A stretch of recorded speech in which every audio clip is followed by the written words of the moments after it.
Salve entusiastas, meu nome é Marcelão e esse é o 36º vídeo da cronologia dos X-Men, o primeiro confronto com o Magneto, parte 3. Esta é a parte final.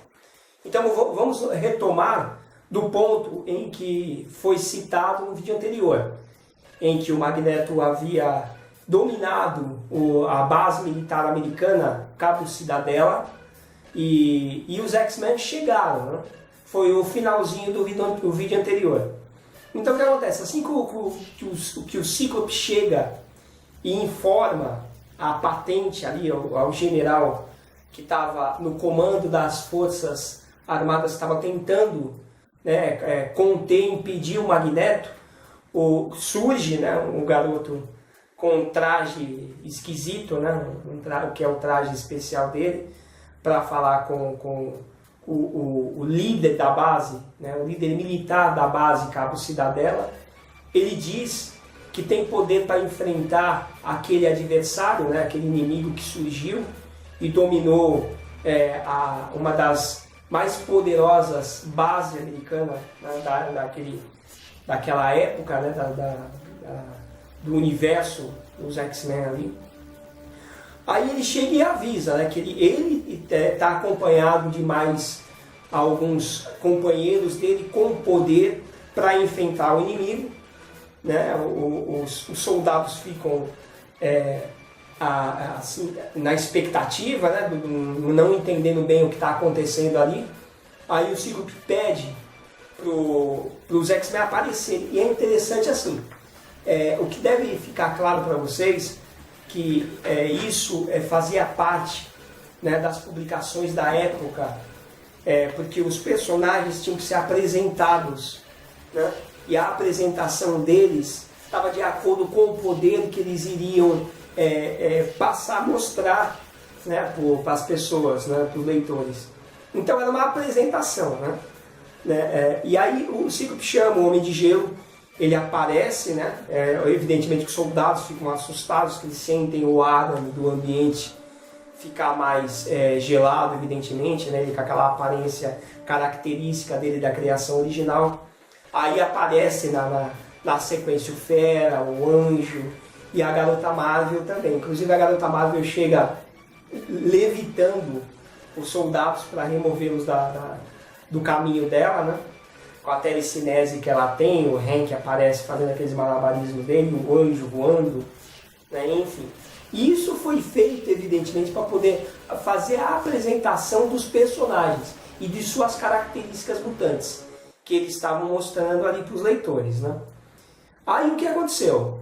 Né? Os soldados deram passagem a eles, né? Mesmo porque já tinham utilizado todos os recursos que eles tinham sem ter obtido nenhum sucesso. Olha que interessante, que é importante falar para vocês.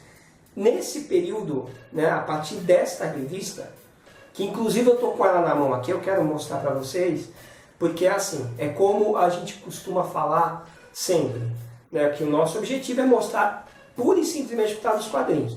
E essa revista em questão, que foi dito no vídeo anterior, é essa daqui, ó, foi publicada aqui no Brasil, né, foi feita uma edição especial, né, para mostrar para vocês, né, a primeira história publicada dos X-Men, né? E tudo que está sendo dito está nessa revista aqui, né? É assim, eu quero deixar claro para vocês que as próximas revistas vão ser apresentadas não tão minuciosamente com relação à história, porque o nosso objetivo é mostrar o desempenho, a personalidade, os poderes que muitas pessoas desconhecem do universo dos X-Men. Para a gente é importante mostrar essa primeira história com mais detalhes, porque é a primeira história, para não deixar nenhuma dúvida com vocês com relação ao desempenho, né, dos personagens, né, as características dos poderes e tudo mais, que é o que a gente quer mostrar para vocês, para remover as dúvidas, esclarecer cada dúvida que vocês possam ter com relação ao universo dos X-Men. Então vamos lá. Aí, feitas as apresentações, os X-Men, eles são, né, o Cíclope, ele atua, evidentemente, ele fala, ele começa a falar, parece que ele está até falando sozinho, que ele chega na frente daquele campo magnético, aquele escudo que está mantendo as pessoas para fora, os soldados e tudo mais. E o Cíclope chega naquele ponto em que a barreira existe e ele é orientado à distância pelo professor X. Olha que interessante, como foi dito no vídeo anterior, os X-Men se locomoveram da mansão para o aeroporto, né? Do aeroporto pegaram um jatinho particular e foram para Cabo Cidadela, ou seja, provavelmente Cabo Cidadela, dentro do universo dos X-Men, ele fica num outro estado. E o professor X ele permanece na mansão e mesmo assim ele mantém contato direto com o Cíclope e com os seus alunos de outro estado. Ele está em outro estado e mantém telepaticamente o controle, né, o comando que ele tem, né, a orientação que ele tem com os alunos. Aí o Cíclope fala para ele que o campo magnético é invisível ali, mas ele sempre é muito poderoso, né? O professor X, ele orienta o Scott a tentar encontrar um ponto específico, né, para poder romper aquela estrutura magnética, né? Isso, inclusive, foi citado não nessa revista, nessa primeira publicação, que nós sabemos que é a mais importante, mas numa anterior, uma publicação anterior, em que o professor encontra um ponto específico para o Scott utilizar as rajadas dele. Mas que nem eu procuro falar para vocês. Tem algumas coisas que foram publicadas pela Marvel Comics, sim, mas que fogem muito ao que foi contado na criação original. E na criação original, o Scott ele faz um uso de suas rajadas ópticas, né? Ele faz um disparo para poder determinar qual a resistência que aquele campo magnético tem, né? Ele utiliza a rajada, o Magneto no interior da base ele sente, né? Porque ele tem um controle, evidentemente, do campo magnético, e ele sente que o campo sofreu um desequilíbrio, né? O que o Scott faz? Como o campo magnético não cede, o Scott pensa, e o próprio professor X no outro estado também fala para ele, fala, eu acredito que você deve aumentar a intensidade de sua rajada. É assim, nessa época, os poderes ópticos do Scott funcionavam como uma bateria. Então é assim, ele podia direcionar as rajadas dele de uma maneira muito forte. Ele liberava aquelas rajadas de uma maneira extremamente intensa, mas ele podia até perder os sentidos, que é o que ia acontecer. O Scott ele foca a energia dele, né, no disparo. Ele utiliza a rajada mais poderosa que ele consegue concentrar naquele ponto ali do campo magnético. E olha só como isso que eu estou dizendo para vocês é importante. O Scott dispara uma rajada extremamente poderosa que faz com que o campo magnético do Magneto ceda.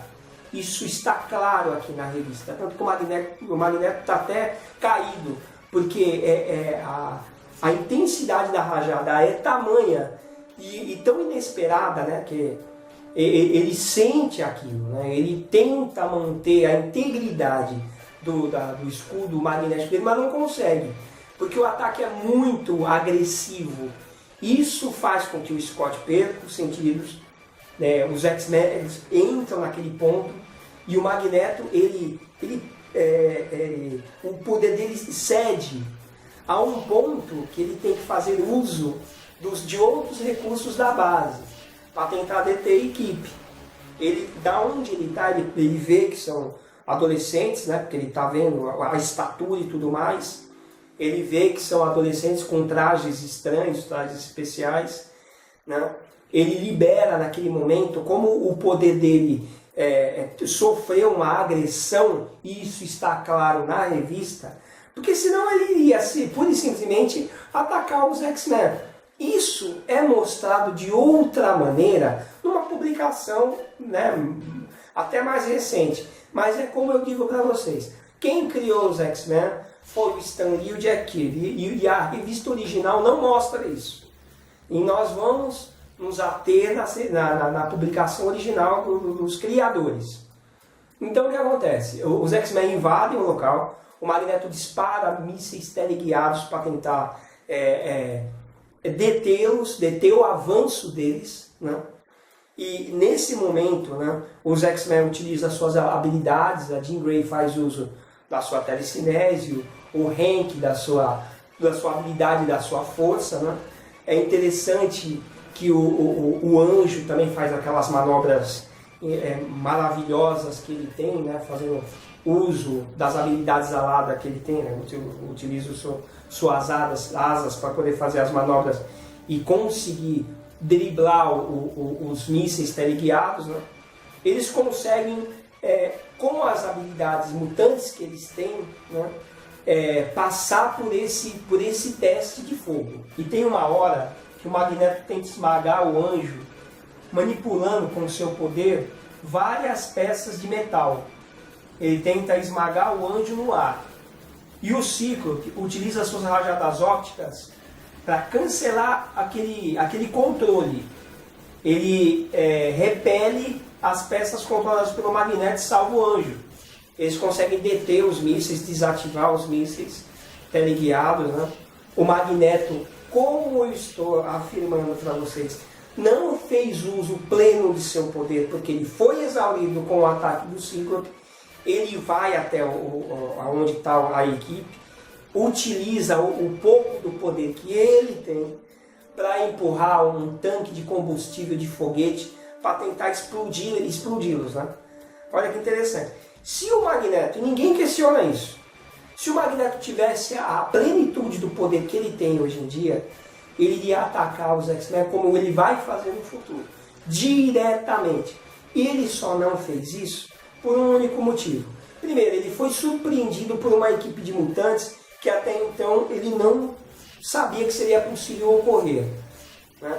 E ele, dentro da sua arrogância, ele foi surpreendido pelo poder que o Cíclope exerceu sobre o seu escudo magnético. E isso é fato. Né? Ele utiliza o poder dele, né, que estava sendo restaurado, para movimentar esse caminhão-tanque de combustível de foguete em cima dos X-Men. O Bob Drake faz uma redoma de gelo, né, que ele já havia treinado, né, juntamente com a equipe, dentro do escritório de perigo do Xavier. Né. Nesse meio tempo em que o Bob faz essa redoma, esse escudo de proteção, o Cíclope utiliza suas rajadas para abrir um caminho, né, por debaixo da terra, por debaixo daquela redoma de gelo que o Bob havia criado. Né? Tudo isso muito rapidamente. Né? Como eles já haviam treinado para poder lidar com isso, apesar de ainda serem inexperientes, o Bob cria a barreira, ele dispara as rajadas dele para poder criar um túnel de saída. Eles fazem isso instantaneamente, praticamente instantaneamente. Eles saem pelo outro lado, né, próximo da onde está o Magneto, e eles exercem um novo ataque. Né? O Magneto está ali, ele se surpreende, né, que eles escaparam daquela tentativa de serem destruídos com o caminhão-tanque de combustível de foguete. Né? O Scott dispara novamente uma rajada nele, não tão potente, evidentemente, mas dessa vez o Magneto ele consegue, né, criar um escudo para protegê-lo e determina e volta a afirmar, determina que aquele é o momento dele fugir. O que ocorre na revista é que, independente da arrogância do Magneto, e eu quero que fique claro para vocês, o Magneto neste momento, nesta parte da história, não estava ainda com o poder que vocês conhecem hoje. O que tem que ficar claro para vocês que o nosso compromisso é relatar para vocês fatos. E o Magneto o poder que o Magneto tem vai crescer muito, muito mais do que está sendo apresentado na primeira publicação dos X-Men. Então eu quero que fique claro para vocês que eu não estou dizendo, o cara está falando um monte de vezes que o Magneto é o mutante mais poderoso. O que eu quero deixar claro para vocês é que nesta revista de apresentação, na primeira publicação, na número 1 dos X-Men, o Magneto não está na plenitude dos seus poderes. O Magneto vai sofrer alterações no poder mutante dele, como todos os outros mutantes também vão. Vai sofrer várias alterações ao longo da história, dos anos que se seguem. Né? E vai se tornar de fato muito poderoso. Porém, nesta história, os X-Men adolescentes colocaram ele para correr. E isso é fato. Ele cria um outro campo magnético para poder contê-los ali enquanto ele foge. É isso que ocorre nessa revista. E essa é o primeiro confronto, é o final do primeiro confronto com os X-Men. E olha só, mais uma coisa importante que eu vou falar para vocês. Quando o Magneto foge, os X-Men são cumprimentados pela Força Aérea Americana. Tá? E isso foi televisionado e tudo mais. Isso que eu estou falando para vocês é muito importante. O Scott cumprimenta o patente lá, né, o general ali da base, né? Eles ficam felizes porque aquele grupo de jovens salvou o dia. Né? E é isso que aconteceu. Bom, as próximas aventuras X-Men, todas elas vão ser relatadas de uma maneira mais rápida. Eu vou falar de 2 revistas por vídeo.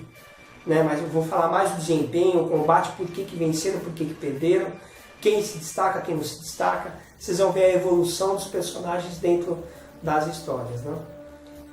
Não deixe de dar um like pra gente, é importante aqui. Tá? Acompanhe o nosso site, se inscreva, é importante vocês se inscreverem, né? Para que a gente possa fazer o melhor cada vez mais.